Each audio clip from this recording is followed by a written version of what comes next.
Well, as a divorce attorney, I probably have a different perspective on that one. Mhm. But, I respect everyone's Mhm. opinion. And as a matter of fact, I do have my own opinion also Mhm. as a person and also as an attorney. Of course, I value the sanctity of marriage. Mhm.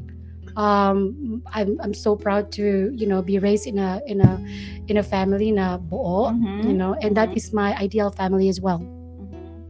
But as a divorce attorney, divorce is not gonna happen just because nag-away sila. Mhm. It's usually years and years and years. Yung anak Mhm. nang nagmamakawang, "Mommy, Daddy, mag-divorce na kayo." It's too much. Yeah. So it depends on the situation. Mhm. What I always tell my clients, it's not the first solution, it's not the only solution. It may be the last solution Mhm. kung talagang hindi na maayos. Katulad ng sinabi ni Mhm. MJ, Mhm. if you can fix it, fix it. As a matter of fact, lahat sila, they tried to fix it. Mm. For ano na lang, mental sanity and everything, Mhm. that's what they do na.